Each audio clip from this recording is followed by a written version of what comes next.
नमो नमः। आज हम लोग लघु जातक में गर्भाधान के बारे में पढ़ेंगे, जानेंगे। सनातन अथवा हिंदू धर्म की संस्कृति संस्कारों पर आधारित है। हमारे ऋषि मुनियों ने मानव जीवन को पवित्र एवं मर्यादित बनाने के लिए संस्कारों का आविष्कार किया। वैज्ञानिक दृष्टि से इन संस्कारों का हमारे जीवन में बहुत अधिक महत्व है, बहुत विशेष महत्व है। भारतीय संस्कृति की महानता में इन संस्कारों का महती योगदान भी है। गर्भाधान किसी जातक के उत्पत्ति के आधार पर उसके माता के गर्भ में आगमनार्थ किया जाने वाला प्रथम संस्कार है। गर्भाधान के पश्चात गर्भ में शिशु के रक्षार्थ सीमांतोयन एवं पुंसवन संस्कार किया जाता है। पश्चात जब शिशु का जन्म हो जाता है तब जन्म दिन से 10वें दिन उसका नामकरण संस्कार किया जाता है।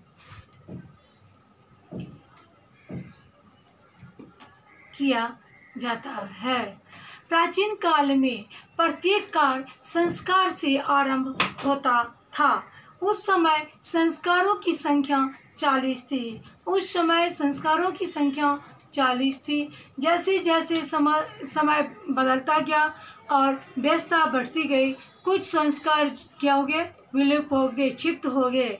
इस प्रकार समयानुसार संशोधित होकर संस्कारों की संख्या निर्धारित होती गई। गौतम स्मृति के अनुसार 40 प्रकार के संस्कारों का उल्लेख मिलता है। व्यास स्मृति में 16 संस्कारों का वर्णन मिला है। गौतम धर्म सूत्र में भी 16 प्रकार के संस्कारों का वर्णन है। पहले तो 40 संस्कारों का वर्णन था, मगर अब जो है 16 संस्कारों का वर्णन है। हमारे धर्मशास्त्रों में भी 16 प्रकार के 16 संस्कारों की व्याख्या की गई है।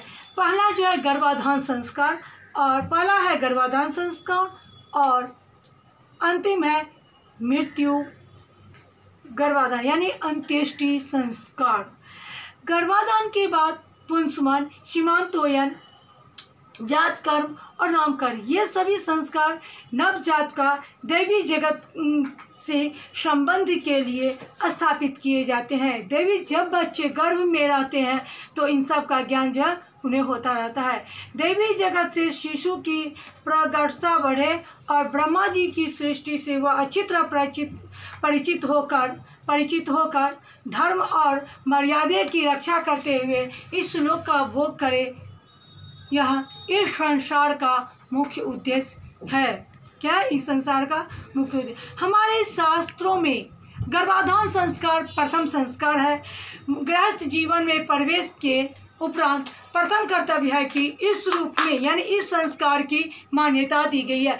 जब वध और वधू का विवाह होता है, जब कन्यावर और वधू पक्ष के साथ दोनों का, लड़का और लड़की का विवाह होता है, उस चतुर्थी के दिन जब चतुर्थ कर्म होता है, उसी दिन सूर्य को देखकर यह कल्पना किया जाता था। यह जो है पुराने ग्रंथों में इसकी चर्चा हुई है। गृहस्थ जीवन का प्रमुख उद्देश्य श्रेष्ठ संतान उत्पत्ति है। गृहस्थ जीवन जब चालू होता है तो गृहस्थ जीवन में सबसे प्रमुख काम है संतान उत्पत्ति। उत्तम संतति की इच्छा रखने वाले माता पिता को गर्भाधान से पूर्व अपने तन और मन की पवित्रता के लिए यह संस्कार करना चाहिए। वैदिक काल में यह संस्कार अति आवश्यक, अति महत्वपूर्ण समझा जाता था।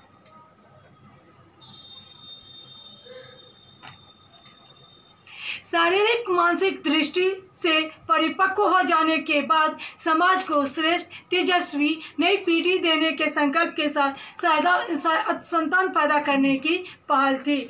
गर्भ ठहर जाने पर भावी माता के आहार, आचार, व्यवहार, चिंतन, भाव सभी को उत्तम एवं संतुलित बनाने का प्रयास किया जाए। उसके लिए अनुकूल वातावरण भी निर्मित किया जाए।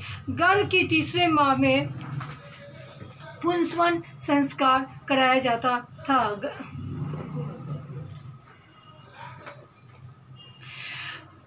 बालक को संस्कारवान बनाने के लिए जन्मदाता माता पिता को सुसंस्कारी होना चाहिए। वह संतान को सुयोग और योग्य ज्ञान तथा अनुभव एकत्रित कर लेना।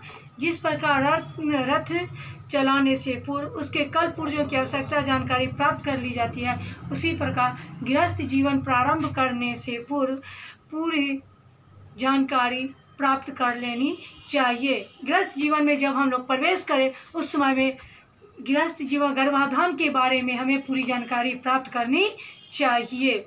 खोटे संस्कारों में सर्वप्रथम गर्भाधान संस्कार विधान है, जिसका अर्थ है दंपति अपने प्रजनन प्रवृत्ति से समाज को सूचित करते हैं। विचारशील लोग यदि उनके इसके लिए अनुपयुक्त समझे या प्रजनन व्यक्तिक मनोरंजन सामाजिक उत्तरदायित्व है।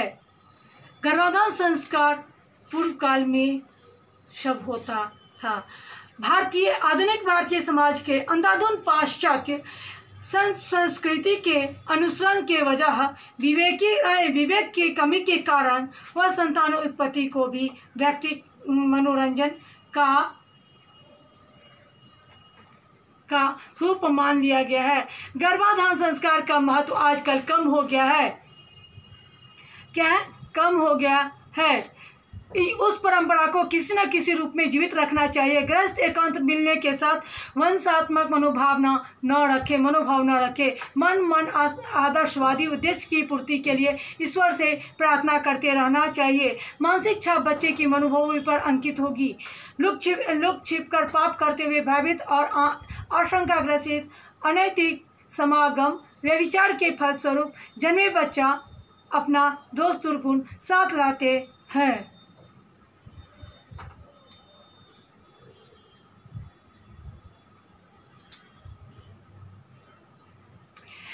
यह प्रथम संस्कार है जो ऋतुनयन के पश्चात करते। भार्या की स्त्री धर्म के होने के 16वें दिन तक वह गर्भधारण के योग्य रहती है।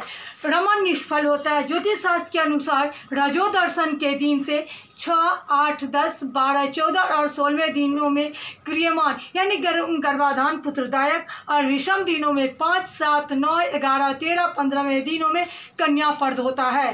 इस द्वादश दिनात्मक काल में विचारणीय मुहूर्त श्रुत तिथि उभय पक्षों में 2, 3, 5, 7, 10, 11, 12, 13 शुक्ल है। वार चंद्रवार, बुधवार, गुरुवार और शुक्रवार। रोहिणी नक्षत्र मृगशिरा तीनों उत्तरा, हस्त, स्वाति, अनुराधा, धनिष्ठा, शतभिषा। लग्न पुत्रार्थी विषम राशि, विषम नवांशगत लग्न में और कन्या काक्षी तद विलोम लग्न में स्त्री संग करना चाहिए। लग्न केंद्र त्रिकोण में शुभ ग्रह 3, 6, 11वें पाप ग्रह हो। लग्न में सूर्य हो मंगल गुरु देख रहे हैं तो चंद्रमा विषम नवमांश और शुभ ग्रह की सन्निधि हो तो गर्भाधान से पुत्र उत्पत्ति अवश्यम भावी होता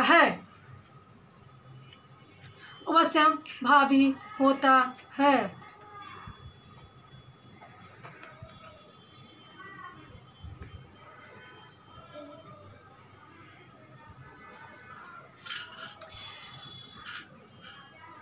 शास्त्रों में 16 संस्कारों में गर्भाधान प्रथम संस्कार है। गृहस्थ जीवन में प्रवेश के उपरांत प्रथम कर्तव्य के रूप में इस संस्कार को मान्यता दी गई है। गृहस्थ जीवन का प्रमुख उद्देश्य श्रेष्ठ संतान उत्पत्ति है। उत्तम संतति की इच्छा रखने वाला माता पिता को गर्भाधान से पूर्व अपने तन मन की पवित्रता के लिए यह संस्कार करना चाहिए। संस्कार करने से पहले अपने मन को स्वच्छ कर लेना चाहिए। पिता को भी मन पवित्र कर लेना चाहिए। जो हम इस तेजस्वी के साथ मेरा बच्चा जो होगा वह बहुत तेजस्वी हो, सुयोग्य हो, सरल स्वभाव का हो, विद्वान हो, जिज्ञासु हो। इस प्रकार से जो है माता पिता को पहले से ही अपने मन में विचार कर पवित्र कर लेना चाहिए। मन में अहंकार की भावना नहीं रहनी चाहिए, गलत भावना न हो। भार्या के स्त्री धर्म में होने के 16 दिन तक वह गर्भधारण के योग्य रहती है और रमन निष्फल करती है।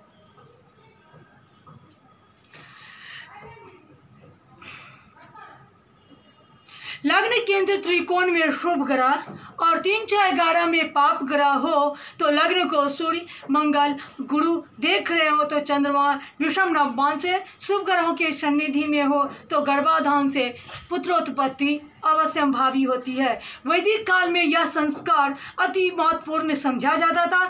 सीमंतोयन को सीमंतकरण और सीमंत संस्कार भी कहते थे।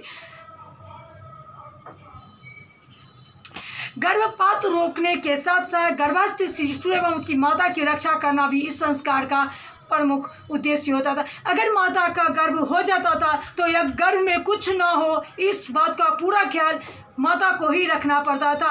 अगर उस गर्भ में किसी तरह की भी कोई भी बाधा होती, इस पर सब प्रकार का उद्देश्य उसके माता को तो होता है, पर उस माता के साथ साथ उस बच्चे के ऊपर भी ग्रह होता, दोष होता।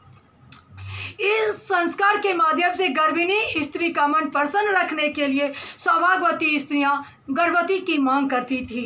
यह संस्कार गर्भधारण के 6ठे या 8वें महीने में होता था।